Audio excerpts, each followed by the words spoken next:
저는 어릴 때 고등어, 이면수 같은 생선은 가끔 먹을 수가 있었는데요. 육고기, 그러니까 소고기를 비롯해서 돼지고기, 닭고기 이런 것은 구경조차 못했습니다. 제가 서울 올라오기까지 강원도에서 20살까지 살았는데 그 20년 동안 먹은 육고기는 정말로 거짓말 하나도 안 보태고 한 근이 채 안 됩니다. 명절 때 고깃국을 끓이긴 했는데요. 그 고깃국에 있는 건더기는 콩알 만한 크기, 그 콩알 만한 크기 그 고기를 1년에 2번 먹으니까 20년 모으면 한 근이 되겠습니까? 네, 그런 말 나올 줄 알았는데요.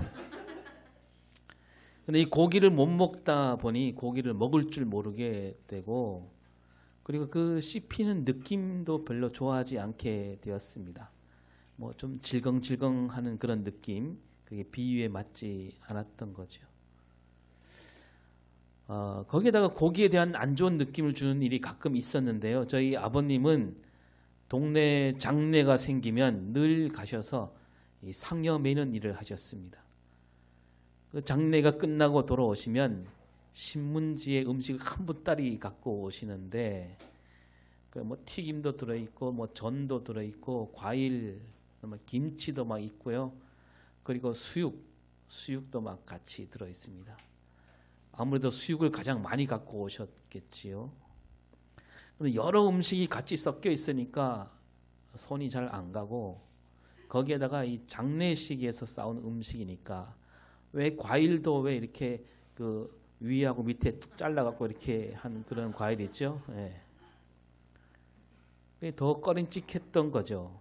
그래서 고기 하면 이 장례식에서 가져온 고기가 가장 먼저 떠올랐습니다. 또 어떤 날 집안 제사에 다녀오시면 또 음식을 싸오시잖아요. 우리가 평소 잘 먹지 못하던 하얀 쌀밥, 저는 늘 잡곡밥만 먹었거든요. 보리쌀 섞어 있고 또 노란 좁쌀 밥도 많이 먹었고요. 그 안에 감자 넣고, 요즘은 영양식이지만 그때는 쌀이 없어서 그러다가 새하얀 쌀밥을 보면 군침이 돌긴 하지만 제사 때 드린 음식이라 그러니까 잘 먹지 않았던 기억이 있습니다. 여러분은 어떻습니까? 명절 이번에 차례 지내시나요?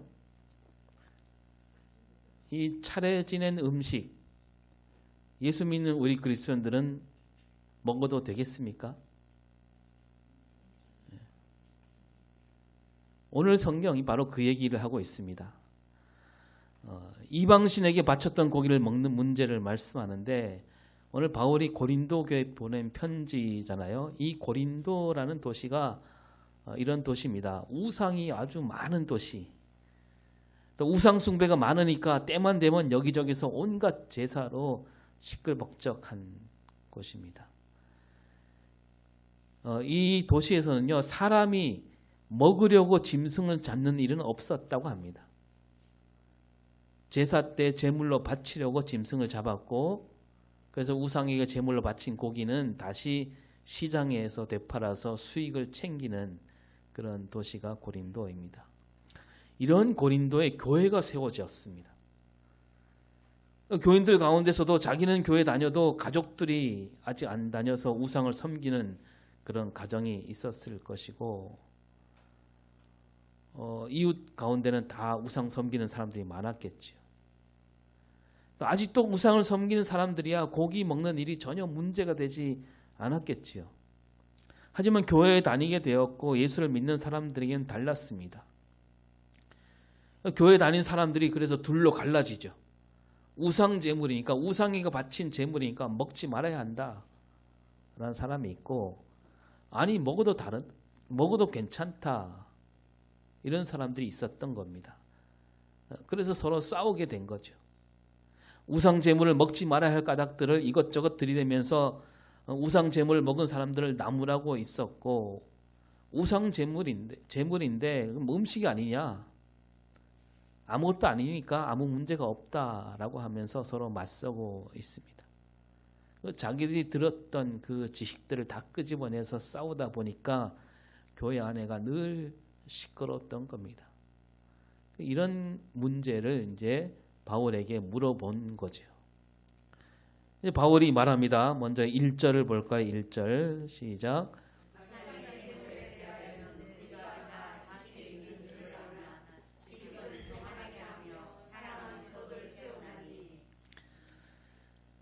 자, 앞에 말씀드린 대로 우상 제물을 먹느냐 먹지 말아야 하느냐 놓고 말할 때 사람들이 저마다 이쪽이나 저쪽이나 그럴듯한 지식을 갖고 말하는데 너희들이 알고 있는 지식은 오히려 교만을 드러낼 뿐이다라는 겁니다. 그래서 바울이 보기에는 이 고린도 교회 교인들은 이 문제를 놓고 다투면서 옳고 그름을 가리기보다는 더 많이 아는 사람이 그렇지 못한 사람들을 막 깔아뭉개고 있었다는 얘기죠.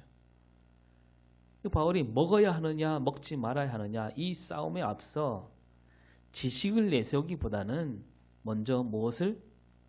사랑을 생각해야 된다는 거죠. 그러니까 지금 이 싸움으로 말미암아 많은 사람이 서로 상처를 받고 힘들어하고 있다는 얘기입니다.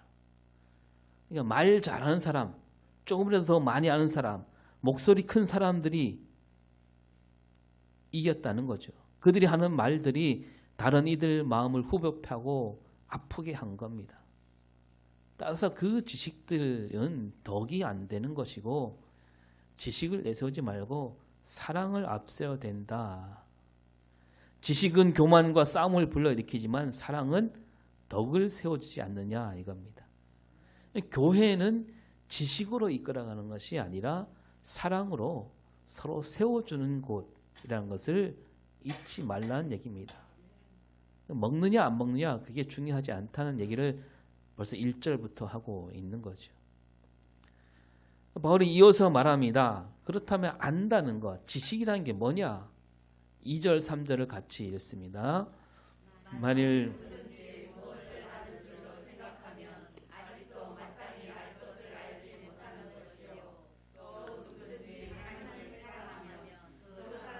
하나님도 알아주시느니라. 자기가 뭘 안다고 생각하면 그 사람은 아직 멀었다는 얘기 아닙니까?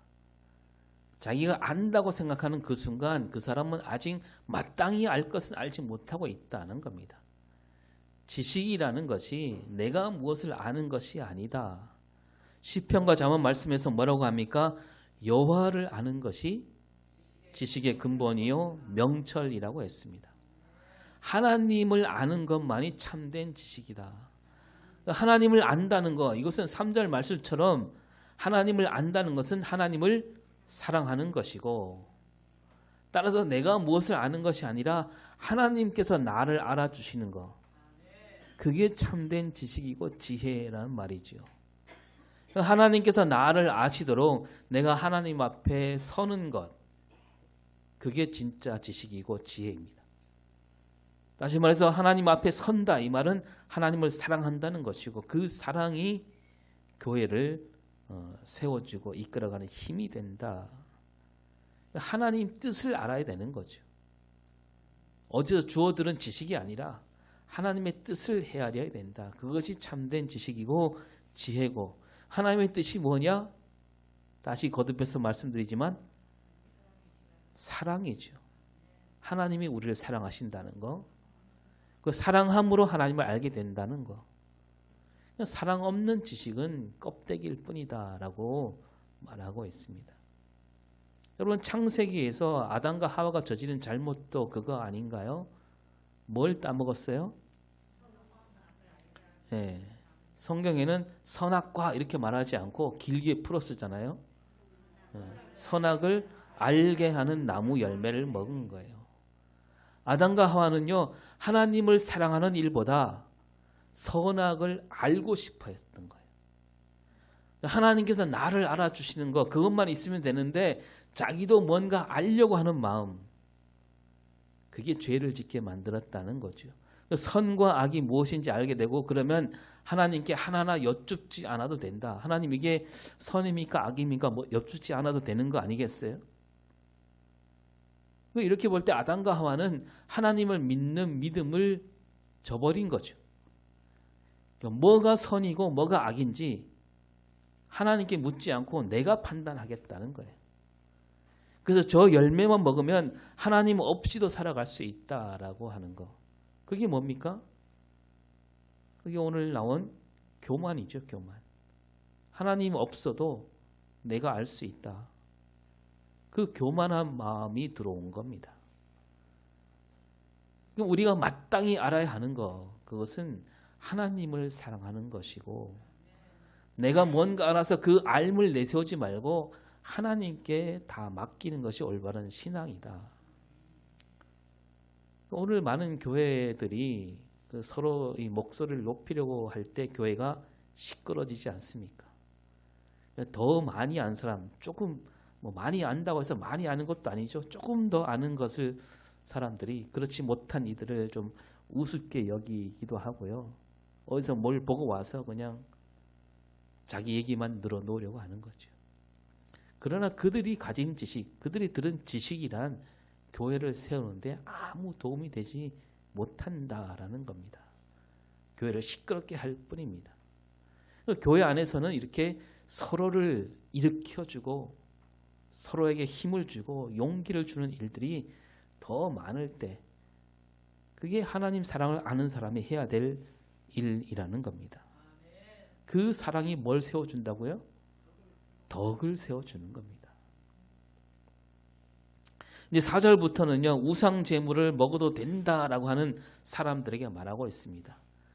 그러니까 우상 제물을 먹어도 된다. 이 사람들은 뭔가 알고 있는 거죠.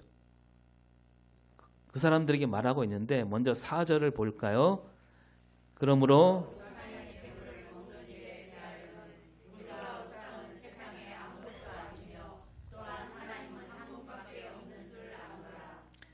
우상 제물 얘기하기 앞서서 우상이 뭐냐? 우상은 아무것도 아니다. 섬길 분은 오직 하나님 한 분밖에 없다는 거 우리가 잘 알지 않느냐 그거죠. 그 우상은 사람이 만들어 놓은 것일 뿐 그 우상이 하나님이 될 수 없다는 거죠. 우상은 그냥 만들어 놓은 물건일 뿐이다. 이걸 서로 알고 있다는 얘기입니다. 5절 6절을 같이 읽습니다. 시작. 신이라 불리는 자가 있어.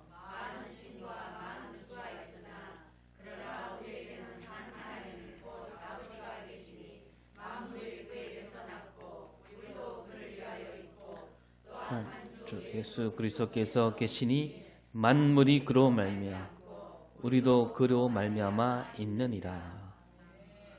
이 고린도라는 도시에는 신이라 불리는 자가 많았다.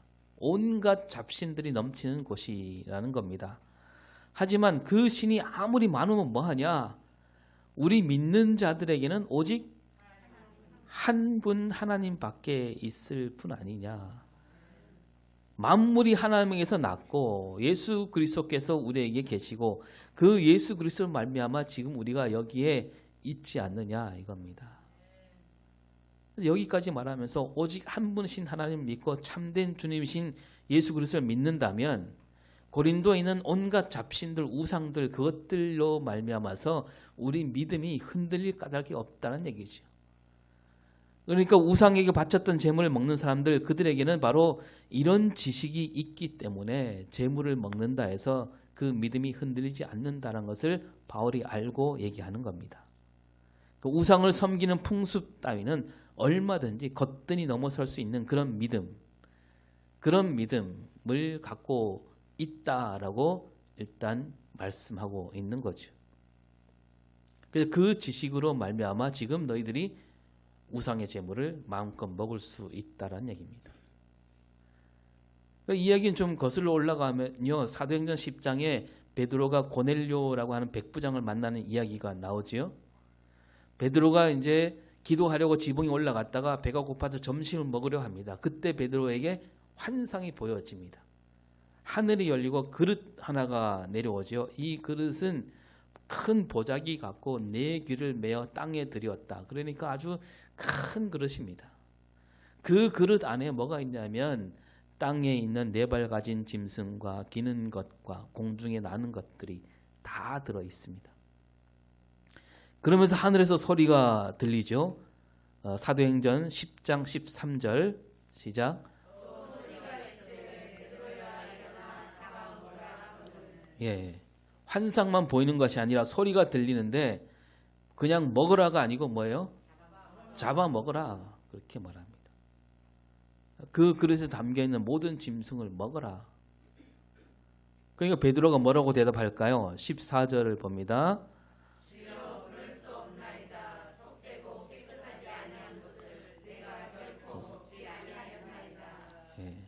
깨끗하지 않은 것은 결코 먹을 수 없습니다. 지금까지 저는 그거 먹은 적이 없습니다. 베드로도 율법을 잘 알고 있는 거죠. 율법에는 먹을 수 있는 음식이 있고 먹을 수 없는 음식이 있습니다. 그 레위기 11장에 따르면 짐승들 가운데 먹지 못할 짐승들이 많이 있죠. 굽이 갈라지고 새김질도 하는 짐승만 깨끗한 짐승이고 하나님께 바칠 수 있는 짐승입니다. 굽은 갈라졌는데 새김질 못하는, 이를테면 어떤 짐승이 있어요? 돼지. 돼지는 먹을 수 없고, 또 새김질은 하는데 굽이 갈라지지 않는 짐승은 뭐가 있을까요? 토끼. 토끼도 먹을 수가 없고, 또 땅에 기는 짐승들 가운데 배로 밀고 다니는 짐승들도 먹어서는 안 되고, 날아다니는 짐승 가운데서도 먹지 못하는 것들이 많습니다. 근데 하나님은 이런 모든 것들을 가리지 말고 잡아먹으라. 그러니까 이 율법에 나오는 부정한 짐승들은 유대인들은 절대로 먹지 않는, 기르지도 않고, 그러면 이방 민족들은 그런 거 없으니까 그런 것도 막 잡아서 제물로 바치고 그러거든요. 베드로는 그 말씀을 따를 수가 없었습니다. 하나님이 주신 말씀인데 나는 먹을 수 없습니다. 그러니까 하나님이 뭐라고 말씀하십니까? 사도행전 10장 15절.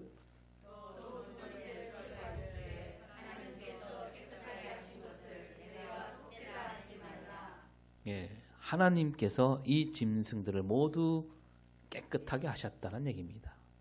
하나님께서 먹으라고 말씀하신 것은 먹어도 될 만큼 깨끗해졌으니, 그래서 먹으라고 하신 거니까 먹어라. 먹을 것을 가릴 까닭이 없다라는 그런 말씀을 하셨습니다. 하나님이 깨끗하게 하셨는데 인간의 생각으로 더럽다라고 할 수 없다는 거죠. 하나님이 이런 말씀을 3번에 하신 다음에 그 그릇을 다시 하늘로 올라가게 하십니다. 유대인들이 이제 율법에 따라서 이런 짐승 저런 짐승 다 가려내고 먹어왔지요. 그런데 그것은 구약시대의 율법일 뿐이었다는 얘기입니다. 예수님께서 죽으시고 다시 살아나심으로 그런 율법의 시대는 지나갔다라는 얘기죠. 하나님이 말씀을 주실 때 그 시대에 가장 알맞은 말씀만 주시는 거예요. 고린도 교회에서 이 이야기를 알고 있는 사람들, 그들에게는 그래서 우상 제물을 먹는 일이 거리끼지 않는 거예요. 그런 일도 알고 있으니까. 그런데 바울이 말하기를 모두가 그런 것은 아니다.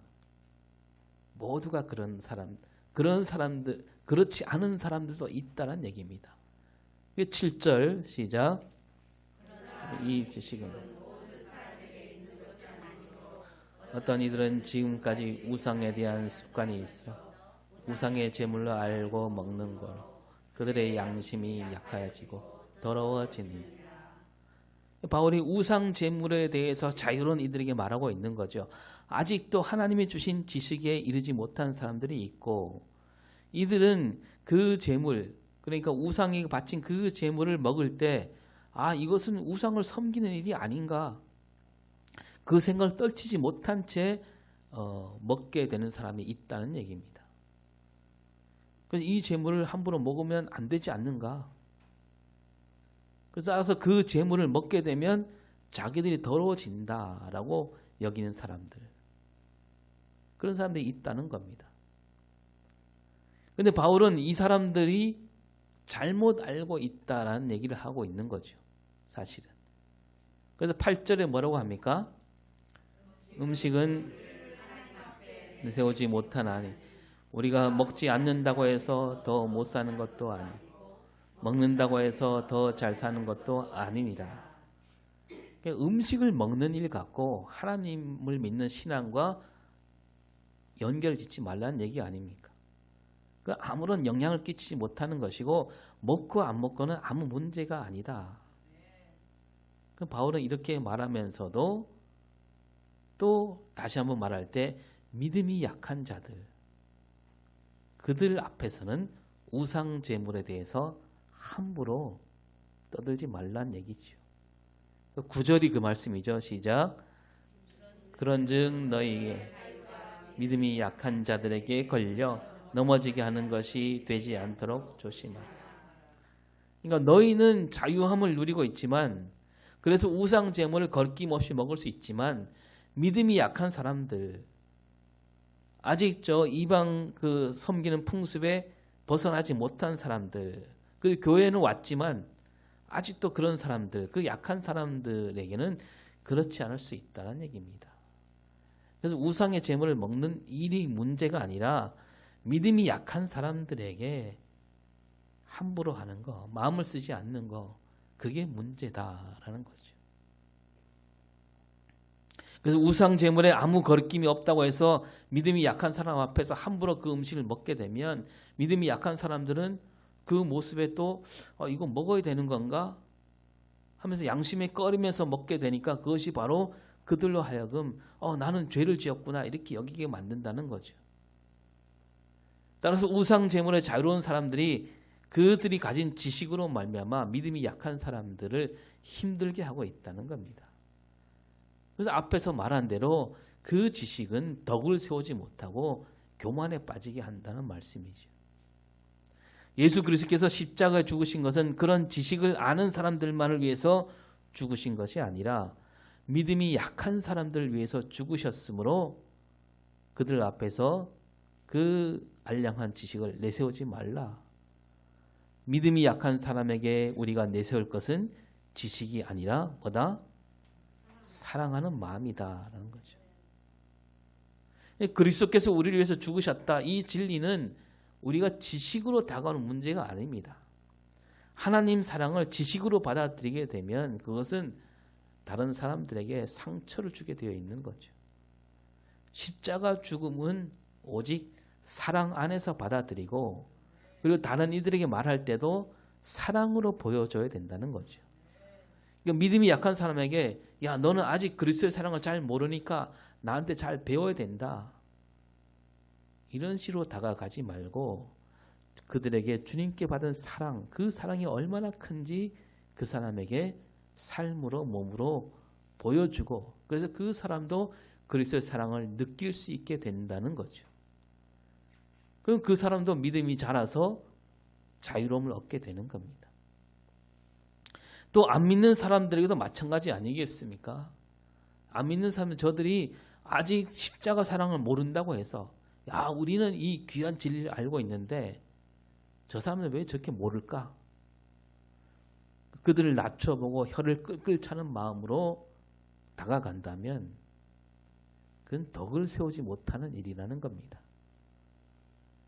그들에게도 마찬가지로 우리가 하나님께 받은 사랑, 그 목숨을 내어주신 그 사랑으로 그들에게 다가가서 우리가 사랑을 보여줄 때 그들의 마음을 움직여낼 수 있다는 거, 그런 말씀이죠.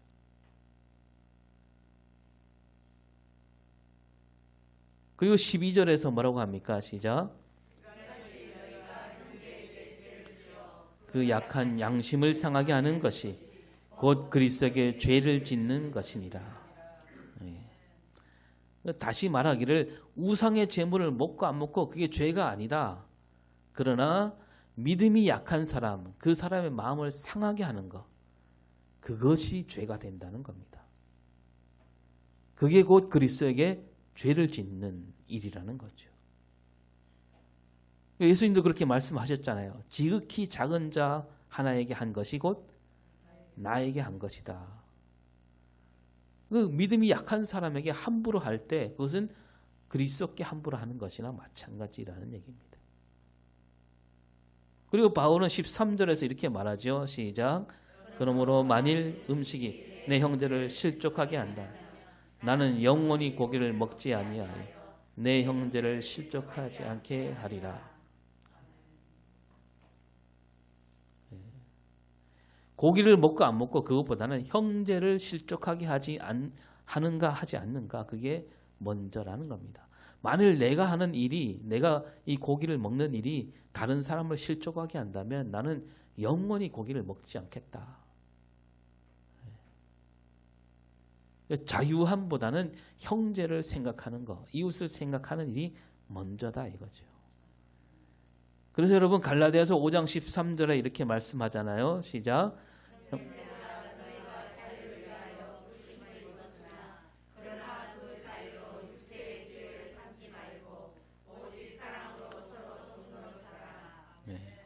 예수 믿는 사람들은 다 자유를 얻은 사람들이에요. 우리는 아무 거리낄 것이 없어요. 세상 문화에 얽매이지 않습니다. 세상 문화가 우리를 어떻게 하지 못하지요. 그러나 그렇다고 해서 그 자유로 육체의 기회를 삼지 말라. 그 육체의 기회, 오늘 말씀으로 치면 육체의 기회가 뭐냐면 교만하에 빠지지 말라는 얘기입니다.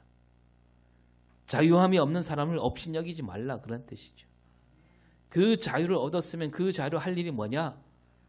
오직 사랑으로 서로 종노릇하라.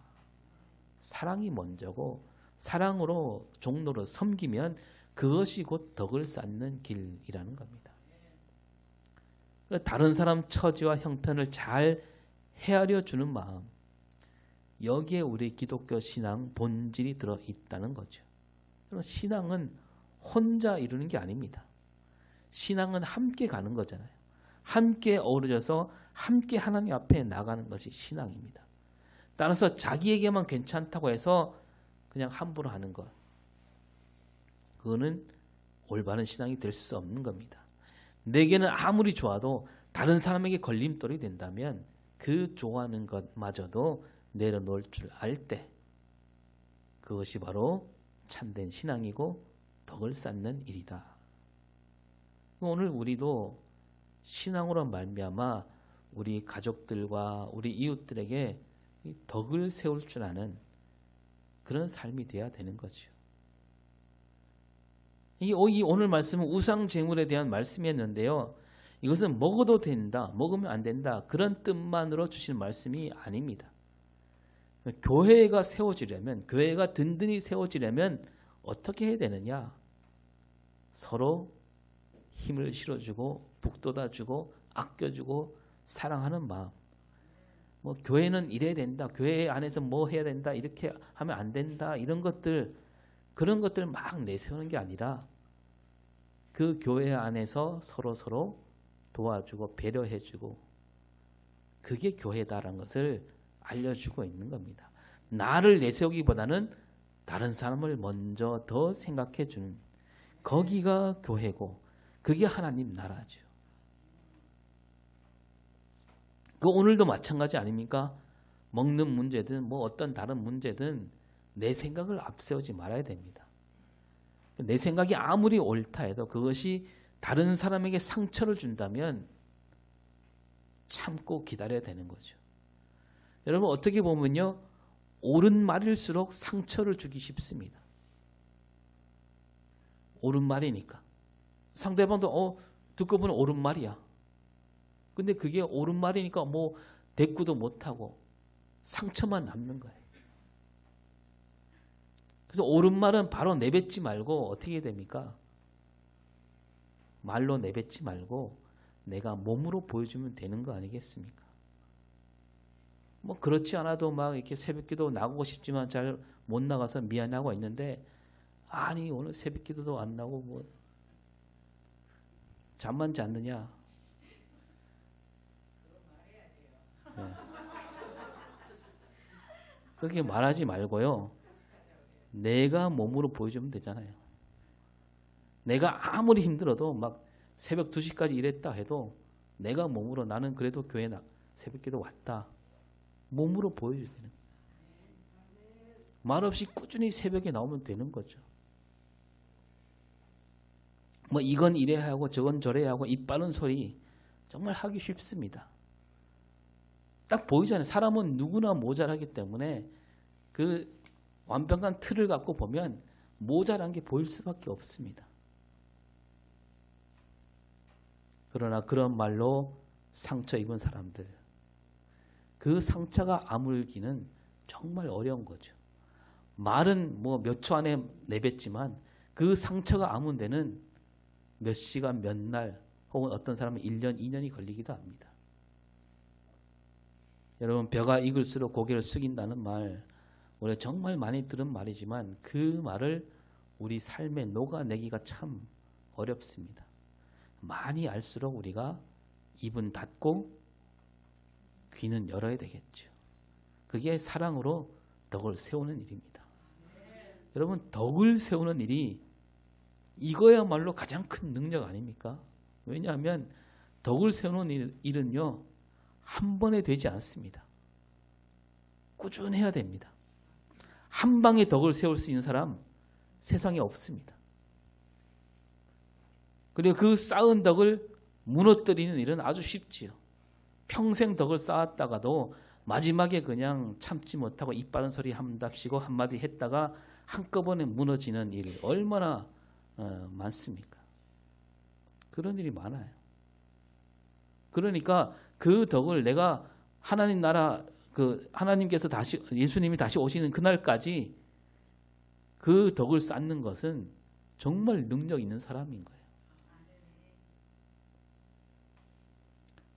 뭐 수십 년 교회 목회 잘하다가 마지막에 물러나면서 자식 사랑에 눈이 어두워서 깊은 수렁에 빠진 이들 한둘이 아니잖아요. 신앙이 깊어질수록 여러분 덕을 쌓을 수 있기를 바랍니다. 사람 성격 잘 안 바뀐다고 하지만 우리 신앙 그리스도인들은 바꿀 수 있어야 되는 거죠. 한꺼번에 바뀌지 않겠지만 오늘 하나 바꾸고 내일 또 하나 바꾸고 그렇게 덕을 쌓는 신앙. 그리고 교회 안에서 덕을 쌓아야 하겠지만요, 교회가 우리 사회의 덕을 세울 수 있어야 됩니다. 여러분, 우리 죽촌교회가 우리 죽촌마을에 덕을 세우는 일을 해야 됩니다. 우리 마을에도 여러 말들이 오가잖아요. 좁으니까. 그래서 상처 주는 말들이 막 돌아다니고 함부로 내뱉은 말들이 막 비수가 돼서 날아다닙니다. 그런데 그런 말들이 우리 죽촌교회를 거치면 그 말이 바뀌어서 고운 말이 되고 아름다운 말이 되고 힘을 실어주는 말들로 바뀌어야 되지 않겠습니까? 그래서 우리 죽촌교회 교인들 입에서 나오는 말을 들으면 다들 왠지 기분이 좋아지고, 같은 말이지만 우리 교인들로 인해서 나오는 말들은 그냥 기분이 좋아져요. 어깨가 으쓱해지고 그래야죠. 그래서 우리 교인들만 보면 마을 사람들이 괜히 더 얘기하고 싶어지고 더 만나고 싶고 속 깊은 얘기 다 털어놓고 싶고, 그러다가 어떻게 될까요? 그러다가 교회에 발을 들여놓는 겁니다. 왜냐하면 우리 죽촌교회 교인들하고 얘기 나누면 괜히 힘을 얻게 되니까요. 사람은 누구나 자기를 칭찬해주고 힘을 북돋아주면 거기에 그냥 어깨가 들썩거리는 겁니다. 그게 전도 아닙니까? 우리 교회 올해 표가 뭐죠? 네, 다시 한번 시작. 예, 복음으로 교회를 새롭게, 세상을 이롭게. 교회는 날마다 새로워져야 하고요. 교회가 복음으로 세상을 이롭게 해야 됩니다. 세상을 이롭게 하는 교회, 다른 말로 하면 교회가 세상에 덕을 세워야 된다는 거죠. 코로나19로 지금 몇 년째 지금 사람들이 몸도 지치고 마음도 지쳐 있잖아요. 명절인데도 고향에 가야 되나 말아야 되나. 그런데 그런 와중에 교회를 바라보면 괜히 힘이 생기고 소망을 얻게 되고, 교회에서 들려온 소식을 들으면 아, 이런 가운데도 우리가 낙이 있구나. 대선이다 뭐다 해서 사람들 마음이 들썩합니다. 이럴 때일수록 우리 한국 교회가 든든히 제대로 서 있어야 됩니다. 뭐가 옳은지 뭐 그런지 잘 모를 때 사람들이 어디를 바라봅니까? 교회를 바라볼 수 있게 해야죠. 그래서 한국 교회에서는 이런 코로나와 뭐 대선이 얽힌 이런 시국에 교회에서는 뭐라고 하는가? 그 귀를 기울일 수 있게 만들어야 되는 거죠. 이번 설 명절에 가족들 만날 때 가정에 여러분으로 말미암아 덕이 세워질 수 있기를 바랍니다. 덕이 세워지는 그런 복된 명절, 아니 복된 명절이라기보다 덕된 명절이 되기를 바랍니다. 그래서 자녀들이 왔다가 우리 가정에 교회에 다니는 어머니가 계셔서 참 좋구나. 죽촌교회 다니는 우리 어머니가 계셔서 우리 가정이 참 이렇게 평안하구나. 이런 말을 꼭 들을 수 있는 그런 명절 되기를 바랍니다. 기도하겠습니다. 하나님께서는 예수 그리스도를 우리에게 보내주셔서 우리를 세워주시고 복을 주셨습니다. 우리도 그 뜻을 받들어 다른 사람을 세우는 삶을 살게 하여 주시옵소서. 사랑으로 덕을 세워 교회를 더 든든히 하게 하시고 덕으로 세상을 이롭게 하는 우리 삶과 우리 신앙이 되게 하여 주시옵소서. 감사드리며 예수님 이름으로 기도드립니다.